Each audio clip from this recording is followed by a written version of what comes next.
Hola chicos, buen día, ¿me escuchan?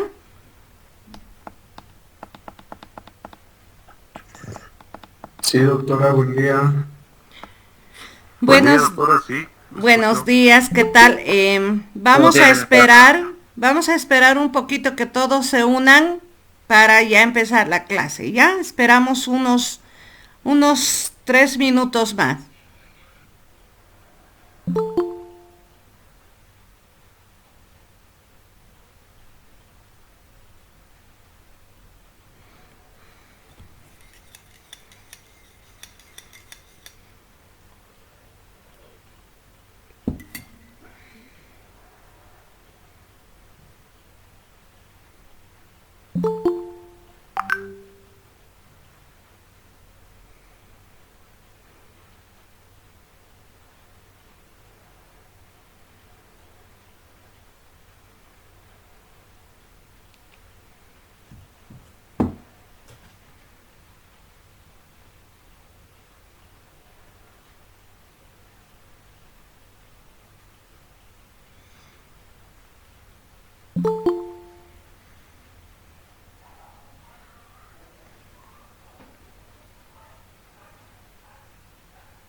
Hola, buen día chicos, ¿qué tal?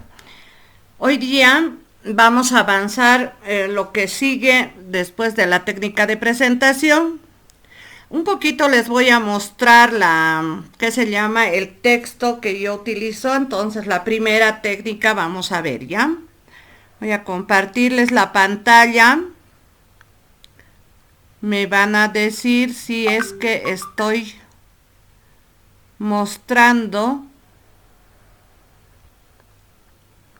Si es que se ve lo que estoy mostrando. Sí se logra ver, licenciada. ¿Se ve? Sí se ve, licenciada. Ya, Sí se ve. Se muy ve, bien. licenciada.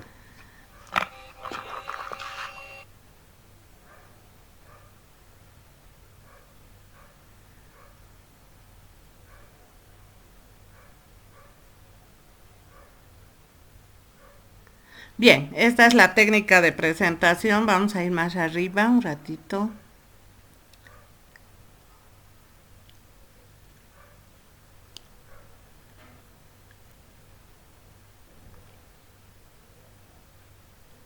Ay, quiero minimizar. Ay, no. Se me ha salido otra vez.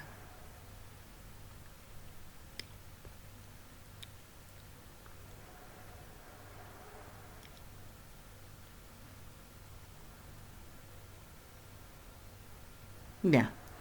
Ahora sí se ve, ¿no?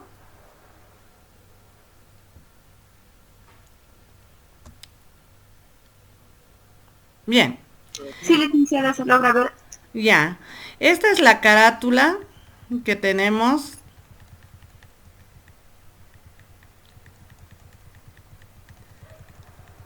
Y esta es la primera, la técnica de presentación, la que habíamos hecho el día miércoles. Bien, vamos a... Esto yo les voy a poner en el campus, ¿sí? Entonces, ¿para qué es la técnica de presentación? Es la forma en que las personas entran en contacto por primera vez. Sirve para que se presenten, para que se conozcan. Y hemos hecho por eso la primera clase.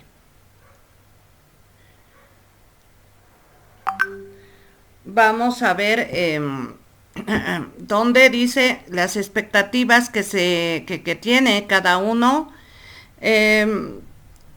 Pueden hacer conocer a los demás. Entonces, aquí dice los errores más comunes de una presentación pueden ser llamar de usted en un ambiente en el que queremos relajarnos.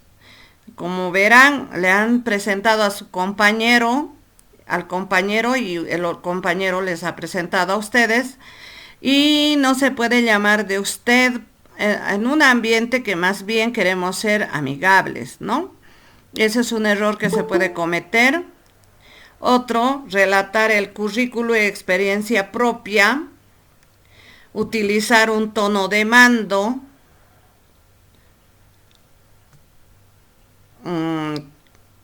Relatar el currículo y experiencia propia no va, pero ustedes han presentado a la otra persona. Entonces, eso es más viable. Un ratito les voy a permitir entrar.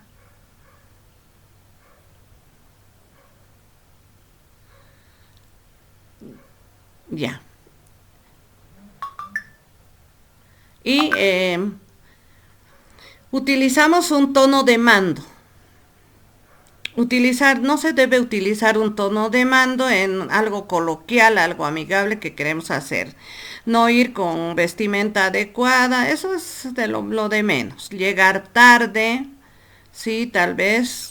No responder a las preguntas o dudas de la otra persona. Cuando ustedes han tenido 10 minutos de hablar, tendrían que haber respondido todas las preguntas y más bien hablar mucho, ¿no? No preparar este primer encuentro. Tenemos que prepararlo. Y aquí está la presentación recíproca. Se divide el grupo en parejas no conocidas entre ellas y se les pide que se entrevisten pidiendo sus datos. Posteriormente, cada persona presenta a su compañera ideal para grupos permanentes. Anota los datos exactos que pediste a tu pareja y también los datos que diste de ti. Voy a poner en mi celular al grupo porque siguen ingresando los muchachos. Y no puedo yo del Meet, de lo que estoy mostrando no me permitir a los chicos. Entonces voy a unirme también con el celular. Voy a bajar el volumen. Ve, hay varios que están ingresando. Entonces, yo les voy a poner la tarea que van a hacer. Dice tarea, anota los datos exactos que pediste a tu pareja y también los datos que diste de ti. Esa es la primera tarea que tienen en el cuaderno, ¿ya?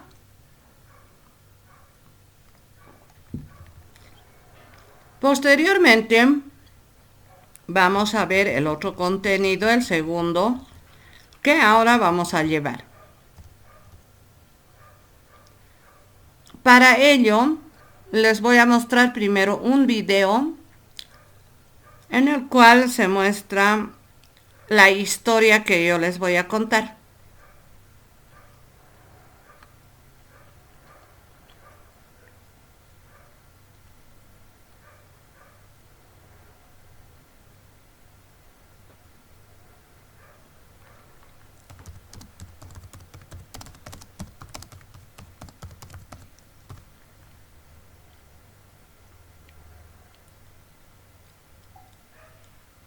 Doctora, buen día. Yo me acabo de conectar. ¿Será que me puede decir cuál es la tarea, por favor? Enseguidita, primero veremos el video, por favor, ¿ya? Ya, doctora, muchas gracias. Todo esto va a estar también en el campus. Va a estar en el campus. Vamos a ver un cachín.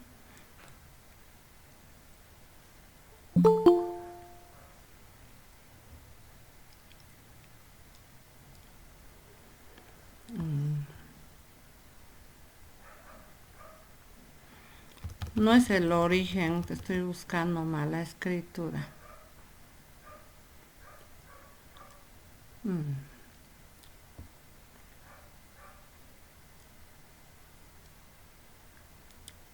Estoy buscando el video que está más completo.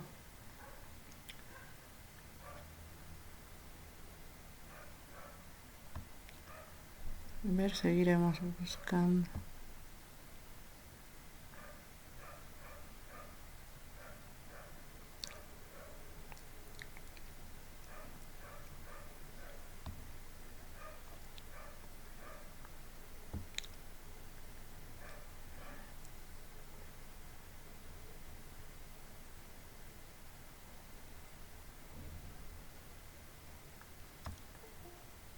Un ratito.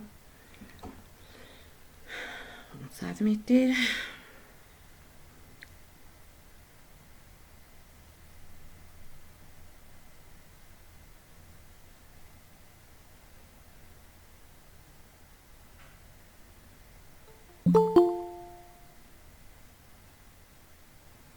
Seguimos admitiendo a los chicos.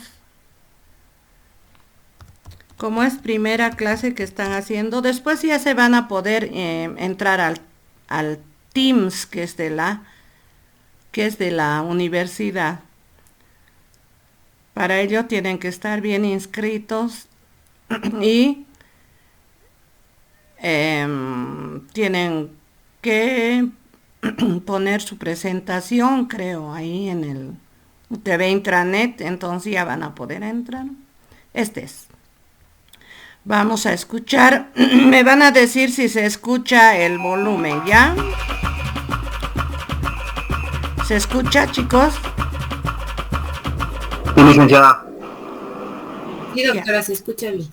Sí, se escucha, doctora. Ya, empezamos.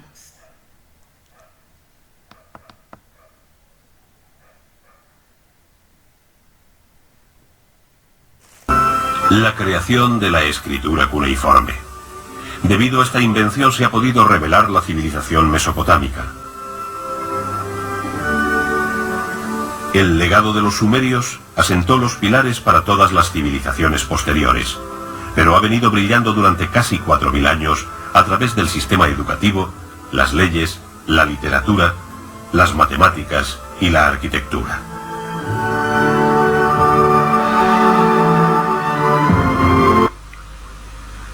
Uno de los pasos más decisivos de la evolución de la civilización fue el desarrollo de la escritura. Los sacerdotes de Sumeria, como custodios de las vastas propiedades, debían administrar las tierras del templo, por lo que necesitaban llevar un registro de cuentas, y este hecho condujo a la invención de la escritura. La inscripción más antigua, que se remonta a antes del año 3000 a.C., se hizo en tablillas de arcilla. Los funcionarios del templo tomarían un trozo de arcilla, como en esta demostración, lo aplanarían y con un junquillo dibujarían sobre la arcilla. La primera escritura se efectuó en forma de imágenes simplificadas, dibujos de peces, de vacas o de flechas, que se conocen como pictografías.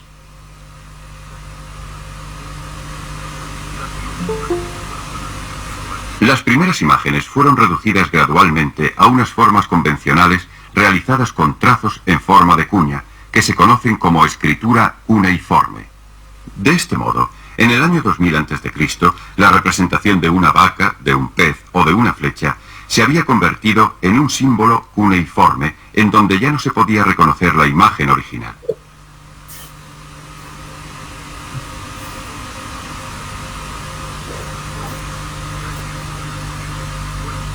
La escritura en su origen fue un simple instrumento de la administración, y las más antiguas inscripciones se refieren totalmente a materias de tipo comercial.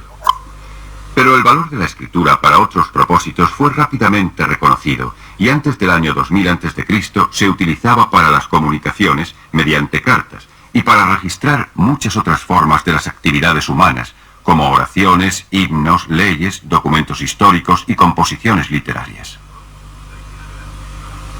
Pronto, la idea de la escritura pictográfica se difundió desde las ciudades-estado de Sumeria a la India, pasando por Irán, y a la Creta de Minos, pasando por Egipto, donde se han descubierto centenares de tablillas con dos tipos de escrituras que se conocen como lineal A y lineal B. En los templos comenzaron los tributos y el comercio de grano. Los pictogramas sumerios de aproximadamente el año 3100 a.C. son los caracteres más antiguos que se conocen y fueron hallados en 1928 por un equipo de investigación alemán. ¿Cómo empezaron a crear la escritura los sumerios?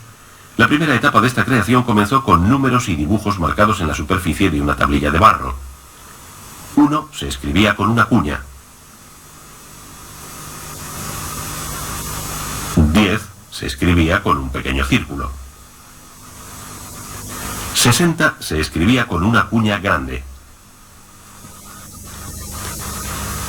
600 se hacía con una cuña larga y un 10 en el medio. Y 3600 se escribía con un círculo grande. Estos eran pictogramas. Los sumerios empleaban un sistema numérico que se basaba en sistemas de 10 y 60. Los caracteres cuneiformes comenzaron con estos rudimentarios pictogramas que expresaban símbolos y evolucionaron hacia marcas cuneiformes más elaboradas.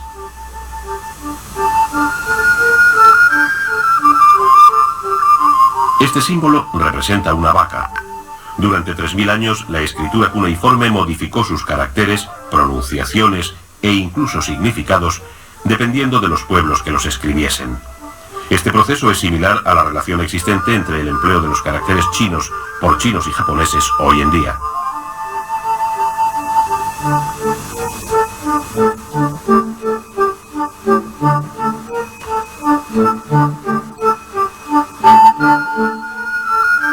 Este símbolo significa cerveza, el favorito de los sumerios. Las muescas representan la espuma de la cerveza. Podemos observar cómo los cambios se van sucediendo desde los caracteres sumerios a los asirios.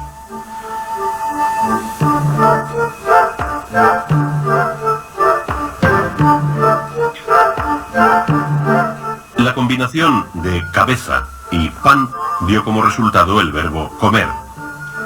Los símbolos se hacían inclinados 90 grados para facilitar su escritura. El proceso concluyó alrededor del año 2500 a.C.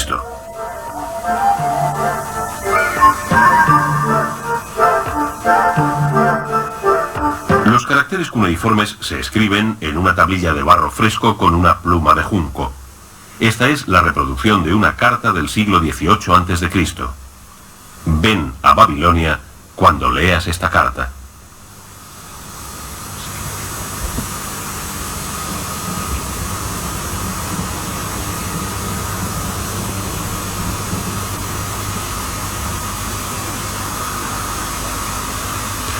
Los sumerios proporcionaron un gran desarrollo a la humanidad, creando caracteres que posibilitaban al hombre registrar sus conocimientos.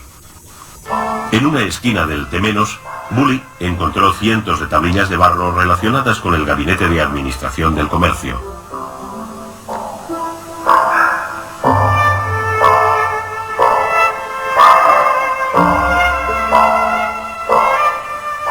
Este es un documento sobre el suministro de comida a las tejedoras de los templos. Indica que eran dos grupos de 95 mujeres. Los nombres y número de las supervisoras, capataces, aprendices y la asignación de aceite y pescado a los trabajadores. Este es un perfecto ejemplo de administración. El Temenos era el centro neurálgico de Ur. Allí estaban los templos, palacios e instituciones. Además, había fábricas de tejidos y almacenes. En Sumer, la política de la administración gubernamental y del sistema de seguridad social era mucho más avanzado de lo que podríamos imaginarnos.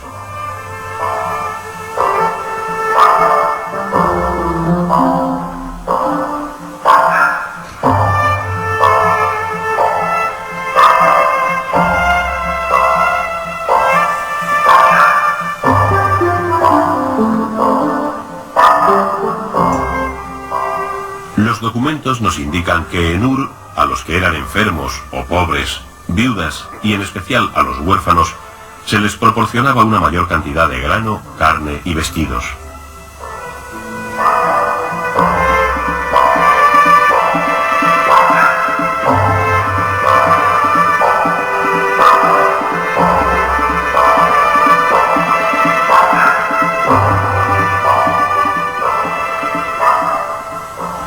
En aquellos tiempos, el dios, como todopoderoso, recibía una 10ª parte de la cosecha, expidiéndose comprobantes de todo aquello que se recibía en los templos.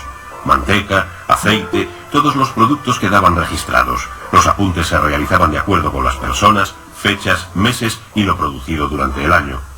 La sociedad sumeria era una sociedad de contratos. Este es el contrato sobre las operaciones en una vivienda. El contrato se guardaba en una funda de arcilla sobre la que se escribía el mismo contenido que en el interior. Entonces era sellado por el expedidor con un sello cilíndrico.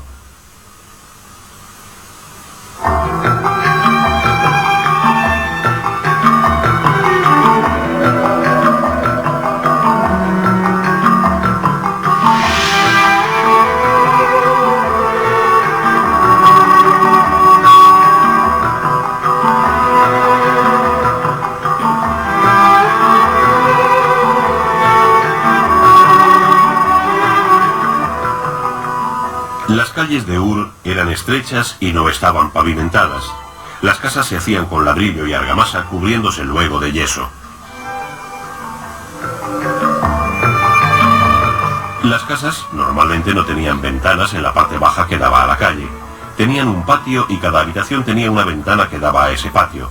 Tenía también un sistema de desagües. Una casa normal era bastante espaciosa, con 10 o más dormitorios. En cierta ocasión, Bully encontró en una de aquellas casas cerca de 1000 tablillas, libros escolares escritos en caracteres cuneiformes. El dueño de la vivienda era un escribano que enseñaba a escribir a los niños. Este era un libro de caligrafía. Fue la primera escuela conocida de Sumer hace 5000 años. Aquí impartían clases especialistas en escritura y escribanos. Por aquel entonces, la escritura era algo normal entre todo el mundo y los profesores la impartían en sus propias casas. Este es un modelo de escritura realizado por un profesor. En su superficie escribía el modelo y el alumno lo repetía por la parte posterior para memorizar los caracteres y su significado. De la mañana a la noche se daban clases de literatura, ciencias, matemáticas, historia, etc. Pero la escritura no fue el único descubrimiento destacado de los sacerdotes sumerios. Igualmente importante fue la medición del tiempo y la invención del calendario. De los sumerios hemos heredado la división del minuto en 60 segundos, la hora en 60 minutos y el día en 24 horas. Todo esto exigía una preparación matemática avanzada, que también se necesitaba para la administración ordinaria de las tierras. Los sumerios y los babilonios unificaron los pesos y medidas y empezaron a desarrollar las reglas y fórmulas apropiadas.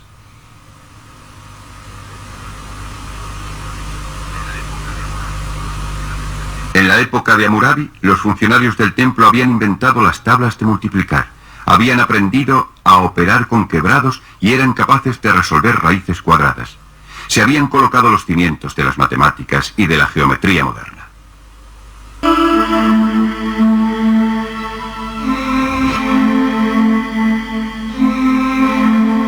La escritura, las matemáticas, el calendario son testigos de un gran estallido de creatividad.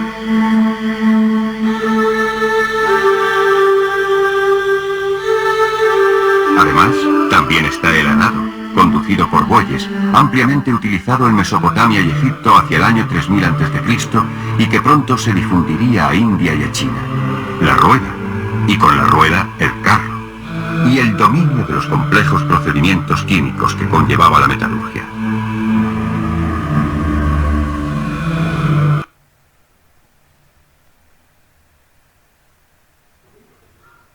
Los que estamos aquí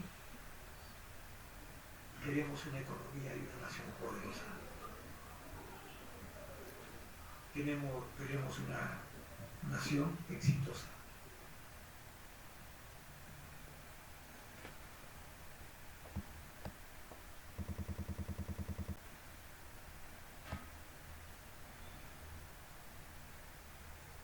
Siente todo el poder de las armas en Enlisted, el juego gratuito de acción en línea a gran escala sobre las batallas en el frente de la Segunda Guerra Mundial.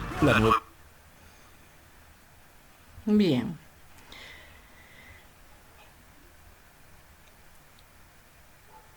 Ahora vamos a ver el texto y vamos a analizar junto con la autora esta parte de la invención de la escritura.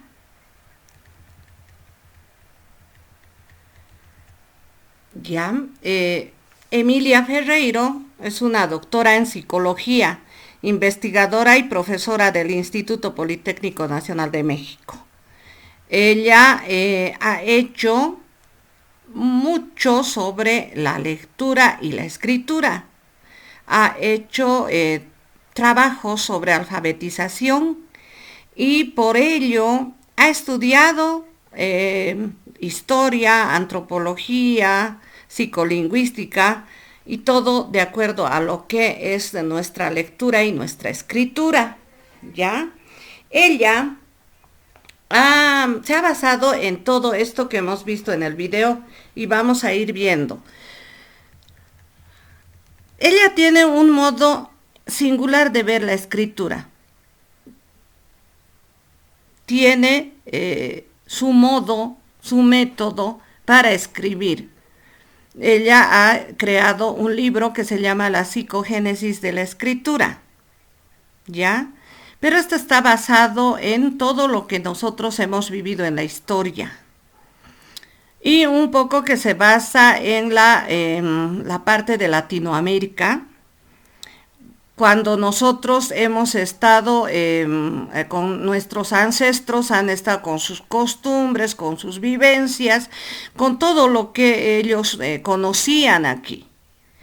Y la llegada de los españoles, de los conquistadores, ¿no? Entonces, da una explicación de por qué nuestra escritura y por qué nuestra evolución. Ella le llama a Latinoamérica la tierra de nadie. porque estos territorios tenían, si tenían nuestros nuestros ancestros, no eran no conocían otras culturas, ellos sabían de su cultura, nuestra cultura era diferente. Eran politeístas, por ejemplo, tenían varios dioses, ¿no? En cambio, la llegada de esto a los cuando llegan los españoles, ellos vienen a imponer un solo Dios, cosa que a ellos les hacía muy extraño, muy distinto. Entonces ella ha querido resaltar esa parte sociocultural, la cual hemos vivido desde hace años, ¿sí? En la alfabetización ella también dice que la escritura ha sido inventada por la humanidad y en el mundo los sumerios, como han visto ustedes, han sido los que han inventado al principio la escritura, la lectura y los números, que hasta ahora, a nuestros días, estamos nosotros utilizando, pero vamos a ir viendo un poco. La autora comenta qué relación había entre los conquistadores y conquistados, ¿ya? Los conquistadores han venido a imponer cosas, los conquistados se han sometido a esas cosas, ¿ya? Y el trato en esas épocas era infrahumano. Ustedes saben que tenían que llegar a la India ellos. No tenían un acceso, en primer lugar, no tenían un acceso por dónde llegar a la India, porque les habían cerrado un lugar que tenían para hacer su comercio. Entonces la reina Isabel dice: voy a conseguir algunos hombres para que vayan a ver por dónde podemos entrar a la India, porque de ahí traían especias, de ahí traían a España telas, etcétera, etcétera. Entonces, cuando ella hace esto, encuentra una persona que estaba dispuesta a hacer esos viajes, porque esos viajes no eran nada sencillos, morían, habían, ¿qué se llaman estas? Unas lluvias muy fuertes, con truenos que a veces destrozaban los barcos, moría gente, la mar se subía había brisas de vientos muy fuertes, luego había, ¿cómo se llama esto? Cuando la mar se pone furia, subía. Entonces, habían personas que perecían en el mar. Pero había una persona que quería hacer esto, pero pagada. Y es así que Cristóbal Colón se ofrece para hacer esto, para buscar una alternativa hacia la India.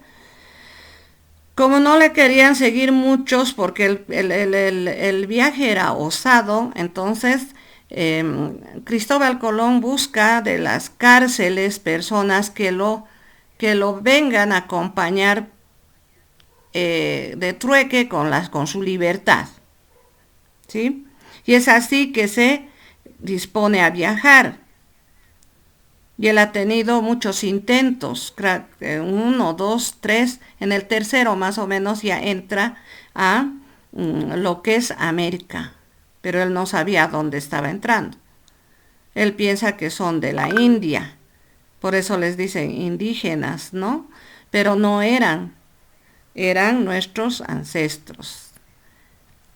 Entonces, aquí nos cita la autora esta parte de Potier, que dice: los indios parecen haber tenido mayor facilidad para aprender el español o el portugués que los españoles para hablar las lenguas amerindias.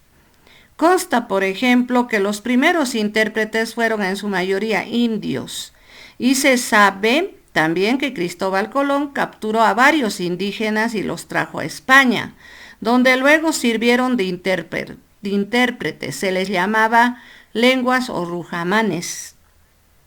¿Ya? Pobre Colón, dice. A pesar de que él venía de una experiencia plurilingüe, su esperanza era que en estas tierras se hablara una sola lengua. Pero no, aquí habían N lenguas que él no entendía y no podía hacerse entender tampoco. O sea, ha sido la historia de nuestra escritura y lectura ha sido muy controversial, porque Colón pensaba que iba a encontrar personas que le iban a entender, personas que iban a hablar, digamos, el español, y no había. A la par eran muchas las lenguas, diferentes lenguas, según los lugares donde he encontrado gente.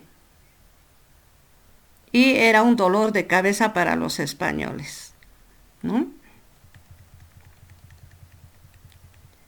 Aquí nos cita Alejo Carpentier, El arpa y la sombra. Nos presenta en palabras memorables los temores de Colón de encontrar una cruz en las nuevas tierras, lo cual sería la prueba de su fracaso, para él que venía a conquistar en nombre de la cruz. Siempre venía en nombre del Señor él a conquistar, ¿no? Y hacía valer sus derechos sobre los conquistados, a manera de tomar posesión de esos lugares y dominio sobre todo. Dominio.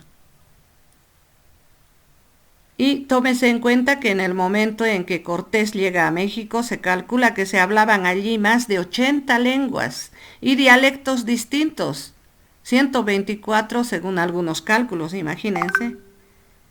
Entonces, entre conquistadores y conquistados abundaron los malos entendidos lingüísticos. Y aquí hay un ejemplo que es un chiste, ¿no?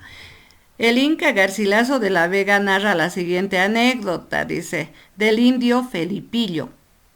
El indio Felipillo aprendió la lengua sin que nadie se la enseñase, sino de oír hablar a los españoles, y que las palabras que más de ordinario oían eran las que usaban los soldados bisoños, o sea, los soldados que no tenían muy buen lenguaje. Entonces, este indio Felipillo hacía de intérprete, y lo que no sabía se lo inventaba. Ya, en una oración que hacían los españoles, por decir Dios trino y uno, dijo Dios 3 y 1 son 4, sumando los números, por darse a entender. O sea, él los manejaba a los españoles y les decía qué cosa decían los otros y no, él tampoco entendía la lengua, era un chiste, ¿no? Es una anécdota que cuenta el Inca Garcilaso de la Vega. Entonces, el plurilingüismo ha sido más frecuente en nuestros contextos, en Latinoamérica. El multilingüismo es el modo natural de la vida de cientos de millones en todo el mundo. Aproximadamente 5.000 lenguas coexisten en 200 países. Es una gran multitud de lenguas, ¿sí? Y tenemos en todo el mundo muchas lenguas que nosotros no conocemos las otras. En nuestro país, Bolivia nomás, aquí en La Paz, veremos, nosotros hablamos el español fluido, pero muchos no conocemos o sabemos muy poco el aymara, que era de nuestros ancestros, el quechua. Muy pocos ya lo saben, y los que lo saben, a veces por vergüenza no quieren hablar estas lenguas indígenas. Entonces, ha habido unos desmanes de todo ello, ¿no? La lengua ha sido muy desarrollada conforme ha pasado el tiempo. ¿Por quiénes? Como vemos en el video, los escribas. Los escribas eran los maestros Estos escribas enseñaban a los niños las escrituras antiguas, ¿no? Y Mesopotamia surge, en Mesopotamia clásica surge la escritura que es madre del alfabeto. La madre del alfabeto. Desde ahí se ha ido, digamos, mejorando los rasgos comunes, pero los rasgos se parecen mucho a lo que ahora nosotros usamos. La A, la B, la C tienen su connotación desde entonces, como han visto en el video, pero va llegando a lo que nosotros ahora utilizamos. Esto es lo último. ¿Y cómo podemos pensar que los sumerios que en esa época subsistían, utilizaran la hora, el minuto, el segundo y los días? Ellos han creado el calendario. Ellos han creado la suma, la resta, la multiplicación, porque ellos eran muy comerciantes, muy comerciantes. Y además nuestros rasgos de letras. Ahora tenemos ahí la escritura cuneiforme que ustedes han visto que se usaba con una cuña y se escribía en barro. Y desde ahí han ido creándose el 1, el 2, el 3, la A, la B, la C, ¿ya? Y han ido dando, los sumerios han ido impartiendo a los demás. Aquí los acadios, por ejemplo, han ido sacando toda la información de los sumerios y ellos han ido también mejorando. O sea, todos han ido, el principio han sido los sumerios. Y luego ya han ido los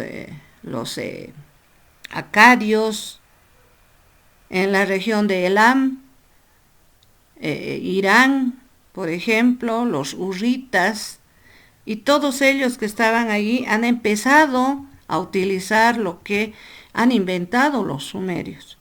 En algunos lugares han mejorado esto. Y por eso ahora tenemos nosotros nuestro alfabeto y tenemos nuestros números. ¿Sí? De ahí vienen. Grecia también ha sido una de las que ha tomado lo de los sumerios para mejorar, ¿sí? Vamos a ver que esta historia nos trae también los sinsabores de nuestra conquista, porque al conquistarnos ellos a nosotros, permite ver que nosotros tenemos una descendencia muy, como se les digo, muy, como éramos conquistados y además éramos explotados y esclavizados. Esto a lo largo del tiempo se ha seguido sintiendo como una inferioridad, que les digo yo, una baja autoestima en nosotros. Ha creado eso. Y aunque ustedes no me lo crean, ustedes ven nomás un ejemplo que les voy a dar en el fútbol, por ejemplo, ¿no? Entramos muy orgullosos a la cancha, estamos, el primer gol meten, estamos bien, nos meten otro gol y ya hemos bajado, nos hemos descontrolado y después ya perdemos. Y eso es psicológicamente hablando una baja autoestima que tenemos nosotros desde nuestros ancestros, porque nos han hecho mucho daño. Es una cultura que nos han ido sacando nuestras raíces, quitándonos lo lindo de nuestra cultura. ¿Para qué? Para imponernos la cultura que hasta hoy día creemos. Yo, por ejemplo, soy católica, creo en Dios. Y eso no es de nuestros ancestros, esto es más de España, ¿no?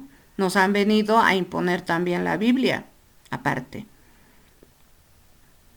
Cosas que ellos no conocían. Entonces es bien difícil imaginar cuán forzados han sido nuestros ancestros a hacer lo que no era de ellos. Cuando eso pasa en una cultura, cuando eso pasa en un pueblo, el pueblo es sometido, pasa que le quitan las raíces iniciales que tenía, y por eso nosotros, en ese sentido, nuestra cultura es un poquito inconsecuente, un poco de autoestima, como les decía, y nos han hecho un daño, ¿no?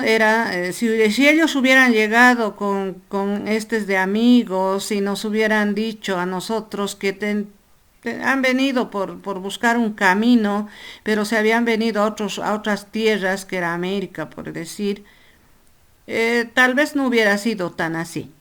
Pero esto repercute hasta nuestros días. Y eso analiza Emilia Ferreiro. Dice, la escritura, ella tiene su libro, La psicogénesis de la escritura debería ser una escritura que sea propia del niño. Propia. ¿Qué quiere decir propia?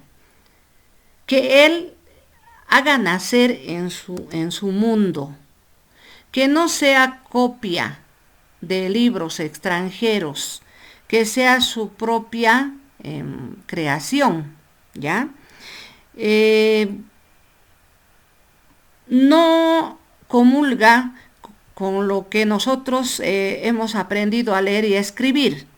¿Qué nos han enseñado? Nos han enseñado primero las vocales A, E, I, O, U, ¿no? Después nos han enseñado la B, la C, y todavía con cosas que no había, porque los libros venían traídos de esos lugares.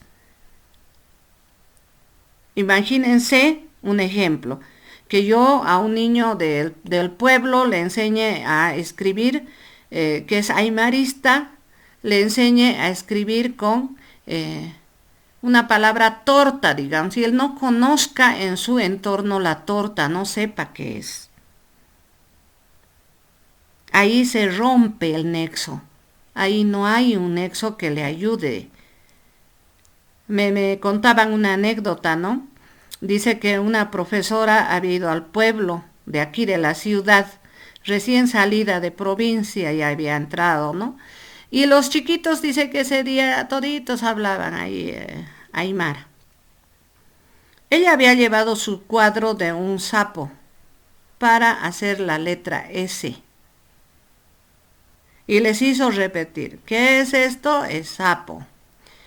Ya, sapo. Entonces, esta letra es pronuncien las.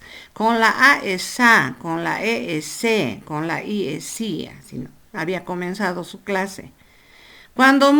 Después de mucho repetir, les había dicho, ¿qué es esto? Y todos los niños respondieron, hampatu.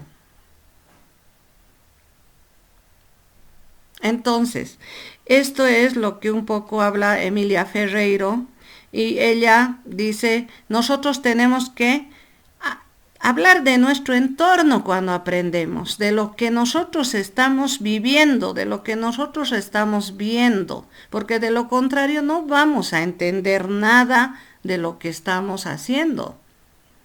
Un niño puede leer algo sistemáticamente y de forma memorística, pero cuando se le pregunta qué ha entendido, no entiende. Y esa es nuestra escritura que hemos ido enseñando generación tras generación. Más antes era peor, ahora ya es más amplio. Más antes era totalmente la escuela tradicional, donde tenías que hacer lo que el maestro y no discutir, ¿no? Donde el maestro te decía. Y ahí todavía peor se rompe el nexo de la creación. ¿Por qué? Porque nosotros no podíamos crear.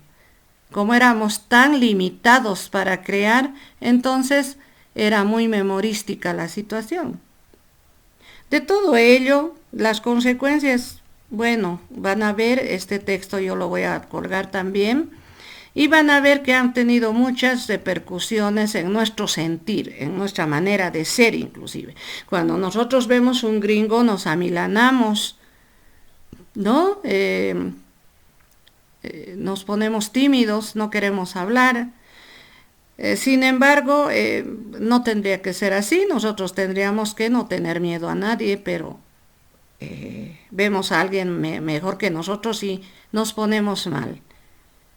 A eso va psicológicamente lo que nos han hecho en cuanto a lectura, en cuanto a escritura, en cuanto a todo, inclusive a la manera de esclavizar a la gente. Ahí han tenido que ver mucho los jesuitas, ¿ya? Los jesuitas eran una como congregación más o menos que vino de España. Y cuando vieron el sufrimiento de nuestra gente, ellos no estaban de acuerdo porque eran humanos a morir, ellos luchaban por la justicia, digamos, del ser humano. Ellos vieron que había mucho esclavismo, habían violadores, los pegaban, los mataban, los hacían trabajar mucho en la mitad. Entonces ellos acuerdan llevarlos al campo, al pastoreo, a los muchachos que estaban en sus trabajos, en pastoreo, en el campo, trabajando con la cosecha, y les dicen a los españoles, nosotros vamos a ir a hablarles de la Biblia, del Señor. Y es así que ellos comienzan una gran revolución en cuanto a nuestros ancestros. Empiezan a la par que estaban dando la palabra de Dios, ellos empiezan a ayudarles a leer y a escribir, que no sabían leer y escribir en español. Y les van enseñando, pero les hacen prometer que no les digan nada a los españoles. Se enteran más tarde los españoles y a ellos los destierran. Nunca más vuelven a su lugar de origen los jesuitas. Entonces, es una historia que queda para mucho compartir. Aquí tenemos la alfabetización y escolarización, que habla también Emilia Ferreiro, que ha sido manipulada también. ¿Ya? La historia de la alfabetización está impregnada, tal como lo estamos atisbando, de multilingüismo, de intercambios culturales. La historia de la alfabetización en el contexto de la escolarización obligatoria es otra historia, porque ya cuando se crea la escuela pública en el siglo XX, ya se escolariza. Pero hay diferencias porque las mujeres no pueden entrar, solo los hombres pueden estudiar. Y ahí hay una discriminación. La escuela nace para igualar, homogeneizar ideas, para que no tengamos contrarios a lo que dicen ellos. No querían tener personas rebeldes que luchen por lo contrario, ¿no? Y por eso se crea la escuela. Pero la escuela también va abriendo horizontes. No hay democratización de la enseñanza. ¿Por qué? Porque al principio no entran las mujeres, ¿sí? Después ya de muchos años se va conquistando esto. También había una discriminación. A las escuelas tenían que entrar personas de alto linaje, no indios. Los indios no estaban para la escuela, ¿no? Entonces, después de mucho, ya no existen los indios. Hay razones progresistas.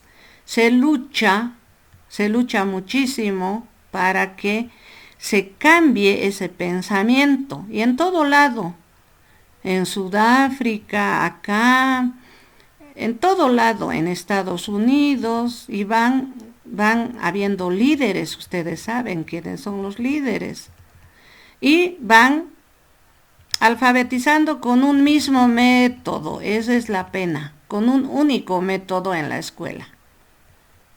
Por eso es que hemos salido un poquito así, ¿no? Muy radicales en este sentido.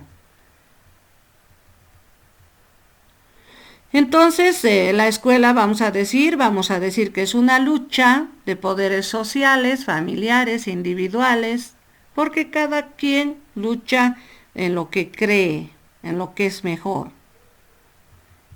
Ahora, sabemos que se alfabetiza mejor, dice, cuando se permite interpretar y producir una diversidad de textos, incluidos los objetos en los que el texto se realiza.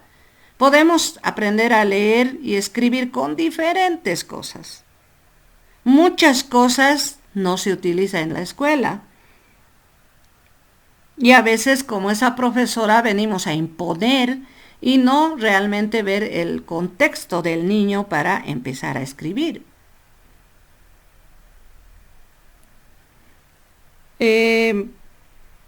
Cuando hay diversidad de propósitos comunicativos funcionales en la escritura, ahí sí se aprende y nunca se olvida. ¿Por qué? Porque estás sacando de tu contexto. Un poco voy a hablar de la ley 070 que ha ido en ese marco, ¿no? Ahora, por ejemplo, se empieza a escribir y a leer con cosas nuestras, con cosas conocidas de nuestra cultura. Si queremos sacar la letra C, ¿por qué no hacerlo de carnavales? Que son nuestra cultura, es algo que nosotros vivimos, chayamos, hacemos esos días jugamos con agua, con globos, eso es de nuestra cultura, por ejemplo. Y podemos partir de ahí. Entonces, la escritura y la lectura viene de la diversidad de experiencias de los alumnos. Permite enriquecer la interpretación de sus textos y ayuda a crear. Sobre todo, este es el objetivo, crear algo propio, no copiar.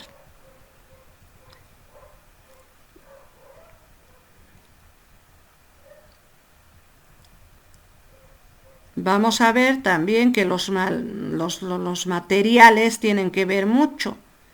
Es mejor crear un material a traer un material copiado y creado de España. No sé si se acuerdan, pero había un tiempo en el cual han habido libritos que han repartido desde España hasta el colegio, a los colegios. Y realmente habían palabras que nunca habíamos hablado nosotros. Que era un lenguaje español estilizado, el que hablan ellos, y habían también disparates, unas palabras que nosotros no utilizamos. Entonces se ha tergiversado el aprendizaje.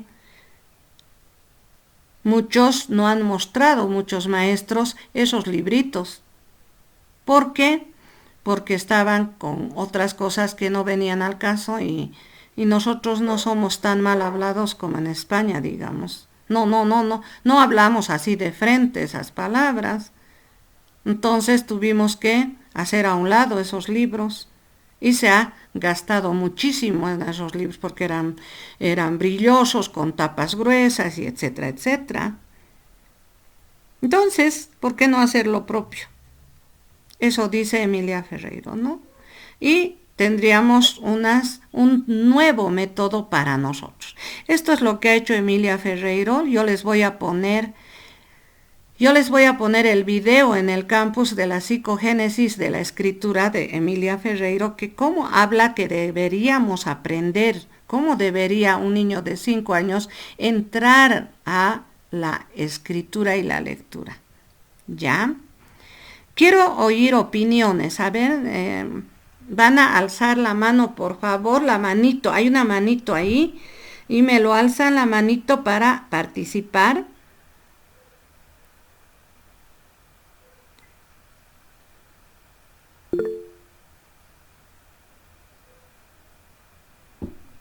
No estoy viendo. Un ratito. Bien. El que quiera participar, a ver, alce la manito, le voy a dar la palabra. ¿Qué opinan ustedes de todo esto?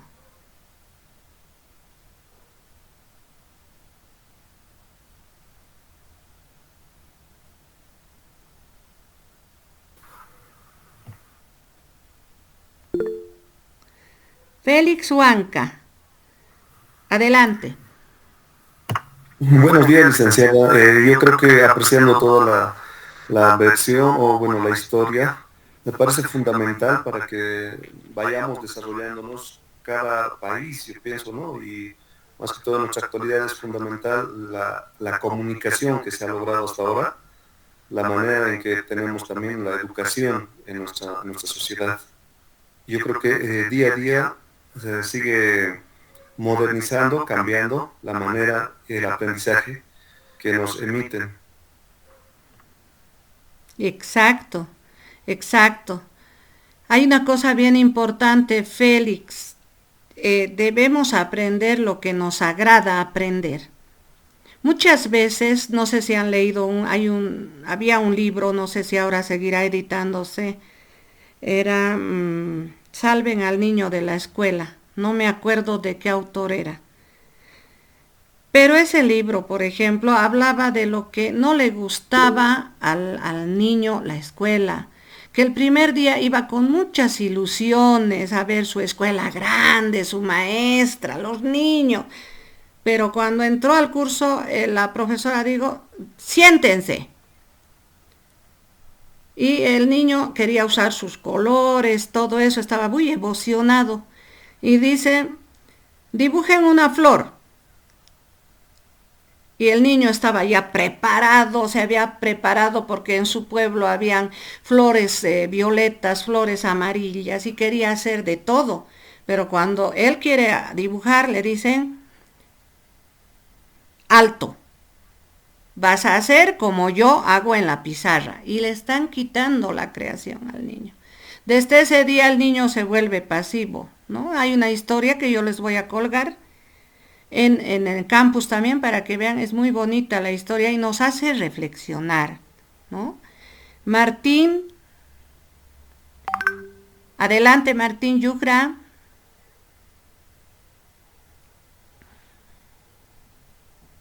Tu audio no está prendido.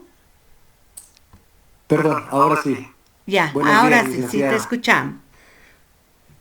Bueno, ¿no? Hace tantos siglos atrás se va apreciando, ¿no? También cómo hemos ido evolucionando, ¿no? Y lo que a mí me llama la atención es que tal vez en Asia siguen escribiendo, o no sé, tal vez esa forma que ellos tienen son como unos dibujos que ellos tienen en la escritura. Y siguen con ello. Así es. O sea que podemos hablar también de, ¿qué podría ser esto? Retroceso, a tu modo de ver, ¿qué podría ser? A mi modo de ver que ellos, para mí, que lo siguen conservando tal vez, ¿no? Ah, lo de sus culturas. Sí. ¿Es eso? Eso es muy bueno, Martín. Desde ese punto de vista, nosotros no hemos sabido conservar mucho el aymara. En épocas tradicionales, que yo te cuento, cuando yo nací, yo he nacido en una época tradicional, ahora ya no es tanto así, pero en esas épocas, inclusive la mamá se avergonzaba de que supiera el aymara o el quechua. Yo los oía hablar a mis papás cuando yo era niña, los dos quechuistas, mi papá orureño de Chayapata y mi mamá de Aucapata, que es aquí adentro de la provincia de Muñecas. Los dos hablaban quechua y se entendían muy bonito, hablaban en quechua ambos, y yo de niña les entendía. Y yo le digo a mi mamá, pero ¿por qué no me has seguido inculcando? Yo hubiera aprendido, porque mis primos saben, hablan, y hubiera sabido el quechua, pero había un poco de vergüenza, de que no querían hablar. Inclusive ahora que se ha dado la ley 070, que tenemos que aprender el aymara, A veces se les dice a los niños, ¿no? Porque yo soy maestra también de primaria y yo les digo a los niños, a ver, ayúdenme porque yo no sé aymara, ¿cómo se pronuncia? Y algunos niños saben, pero se callan, no quieren dar a conocer esto. Tenemos un poco eso todavía de la vergüenza, de la discriminación que nos han hecho hace años y que nos creemos menos por hablar eso, más bien tendríamos que ser muy orgullosos porque somos bilingües, ¿no? Eso es lo que nos han hecho, nos han ocasionado con este esclavismo y todo lo que ha pasado en la historia. A ver, ¿alguien más?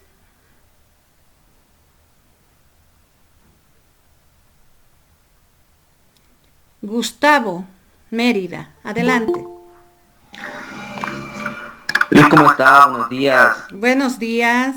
¿Cómo está? De acuerdo a lo que usted indica, sí, creo que es parte de la sociedad que es lo que produce, ¿no? Eso, como usted dice, la discriminación, la vergüenza de la lengua nativa que nosotros tenemos, el aymara, el quechua.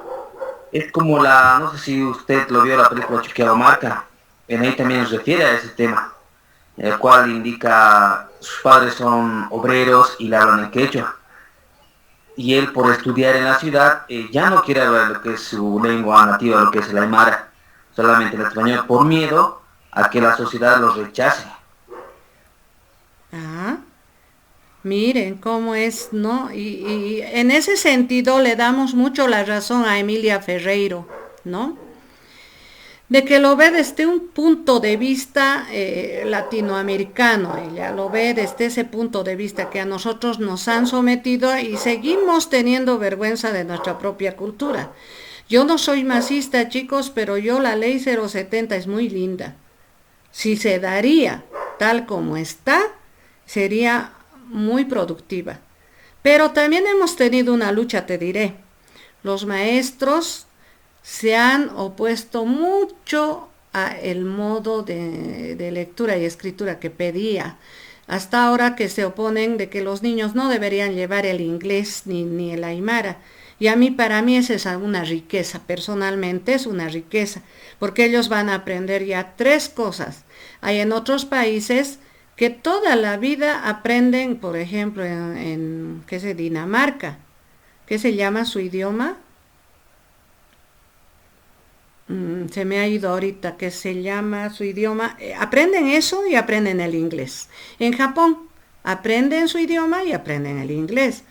¿Por qué? Porque el inglés es universal, vamos a tener siempre el inglés que aprender para salir afuera, nos sirve de mucho, es universal, en todo lado se habla.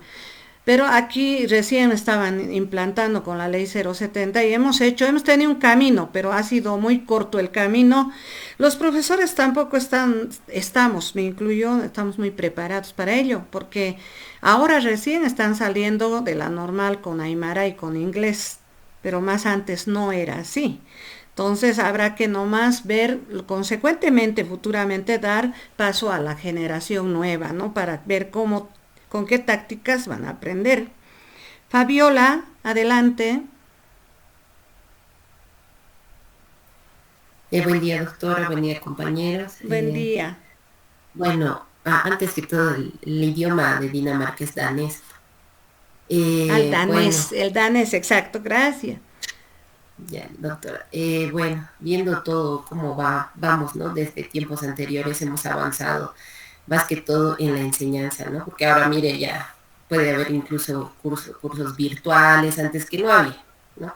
La escritura igual ya aprenden más nuevas palabras y todo que también vamos a aprender, ¿no? Ahora las palabras legales que se manejan. Pero sí, la gente generalmente ya no quiere aprender el aymara. Muchas personas no entendemos, más que todo la gente del campo, ¿no? Y a veces hasta el que te pregunten, ¿sabes hablar aymara? Ay, no, así. O sea, con una expresión fea y no sé, no. Pero ahora ya es obligatorio, ¿no? Bueno, para trabajar en las instituciones públicas debería saber. Pero las personas pienso que lo hacen más por el hecho de obligación, no porque quieren culturizarse o saber más de nuestro país, ¿no? Y deberíamos sentirnos, como usted decía, orgullosos porque es nuestro idioma y es de nuestro país, ¿no? Gracias. Exacto, exacto. Nancy, ¿qué nos puedes decir?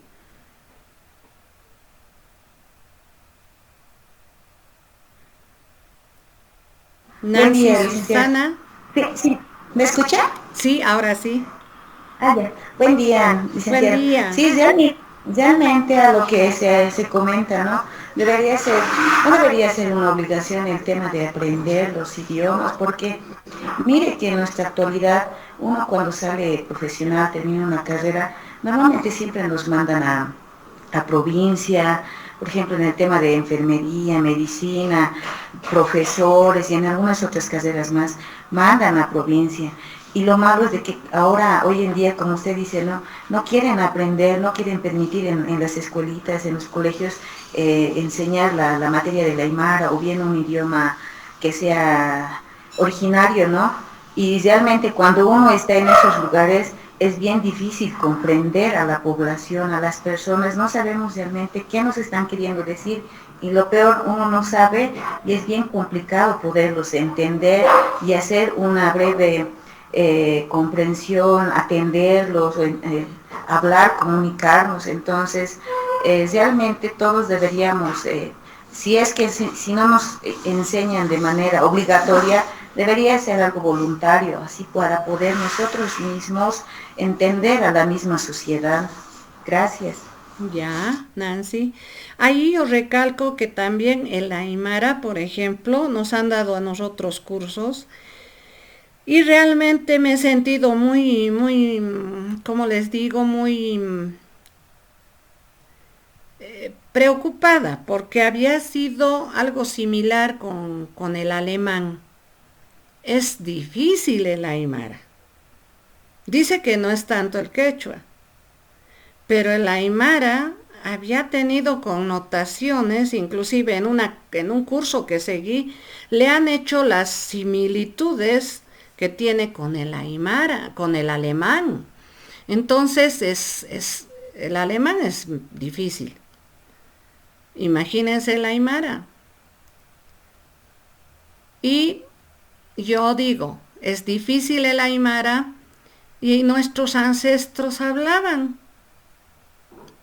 Qué cosa más linda, ¿no? Nosotros tenemos una mente buena, un cerebro full. Deberíamos estar orgullosos de nuestras tradiciones, de nuestras culturas, porque ellos han logrado algo que hasta nosotros al aprender, yo he ido a unos cursos y me dicen imposible aprender el Aymara, nos decía el profesor que nos ha dado, imposible en estos cursitos, ustedes tienen que tomar un curso largo, ¿sí? Entonces, había sido una lengua muy complicada. Edgar. Buenos días, licenciada. Buenos días. Compañeros. Quería acotar sobre eso, licenciada. Primeramente hacerles saber, ¿no?, mi satisfacción por el tema. Es muy interesante. La verdad es aprender, porque la mayoría de las personas o en los colegios no enseñan los idiomas, ¿no ve? Entonces, sí, es muy bueno, muy interesante aprender el tema, ya que el aprender otros idiomas nos abre otras puertas. Exacto.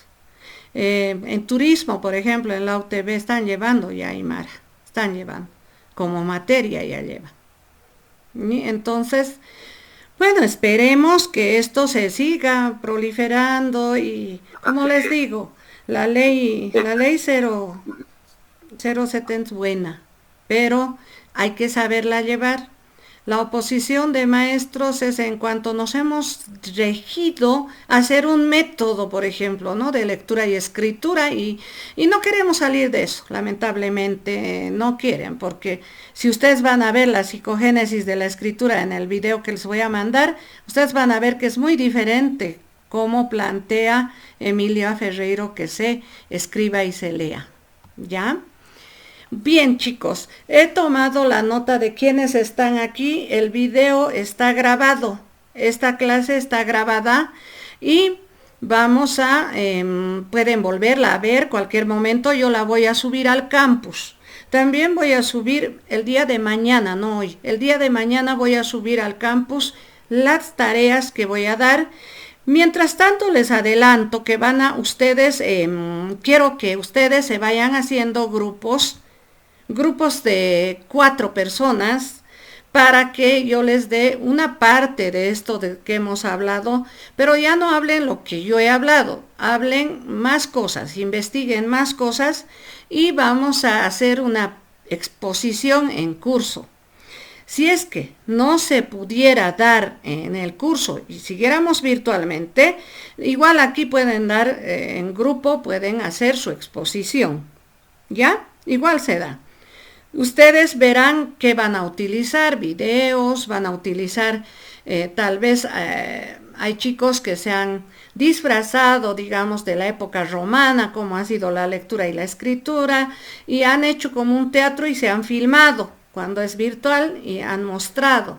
También se puede hacer en el curso, han venido disfrazados y han hecho el teatro, por decirles algo. Yo les voy a dar los temas, pero necesito que ustedes en el grupo de WhatsApp me vayan poniendo las 4 personas, y yo voy a ir sorteando y les voy a decir, este ha sido el grupo 1 que le va a hacer esto, el grupo 2 va a hacer a tal cosa, para que vayan investigando, ¿ya? Verónica, dime. Buen día, licenciada. Disculpe, ¿tenemos grupo ahorita armados de 7 personas? Es un poco complicado armar los grupos. Tal vez podríamos adaptarnos a ese grupo ya que tenemos internos. ¿De cuántas personas es cada grupo? Son 6 grupos de 7 personas. Hay un grupo que es de 5 personas, 4 personas, el único. Pero después todos son 6 y 7 personas. Guay, pero son hartos, ¿no? Y ha costado, dicen, poder armar los grupos. ¿Sí? Somos muchos, creo, en el aula, sí. Ya, está bien, yo voy a hacer, por ahora voy a hacer que esos grupos funcionen.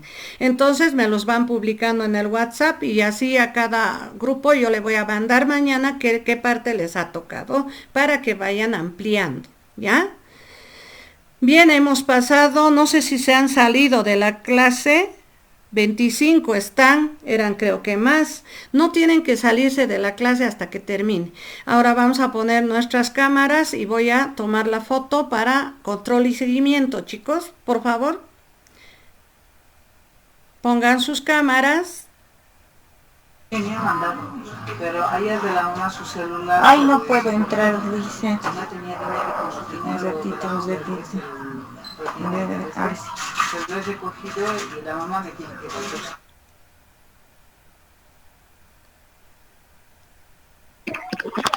Lice, mi camarita no me favorece, perdón, la plática. Ya, de mí igual está tardando mi compu un ratito.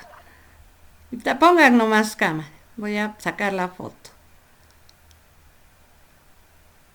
Ay, caramba, ahí está, recorte de pantalla. Ya, somos 25, pero han pasado 30, 5 creo que se fueron, salieron, no tienen que salir porque el control y seguridad, el control y seguimiento ve siempre esto, ¿ya?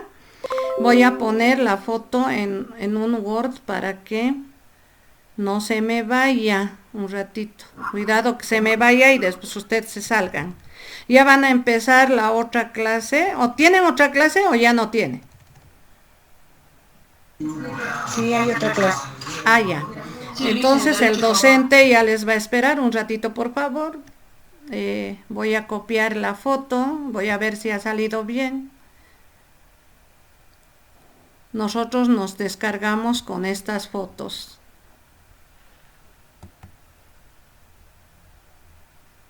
Ahí está bien. Entonces, chicos, bendiciones, que Dios les bendiga, que les vaya muy bien este fin de semana. Oremos por Bolivia porque estamos en una situación muy tensa. Oremos siempre para que nos vaya bien en todo, ¿ya? Y mañana yo en la tarde les estaría colocando todo lo que tienen que hacer para el miércoles. Vayan poniendo sus grupos también en el grupo de WhatsApp. ¿Listo? Que tengan un lindo día. Nos vemos. Hasta luego, licenciada. Hasta luego. Hasta luego, licenciada. Chao, nos vemos. Hasta luego.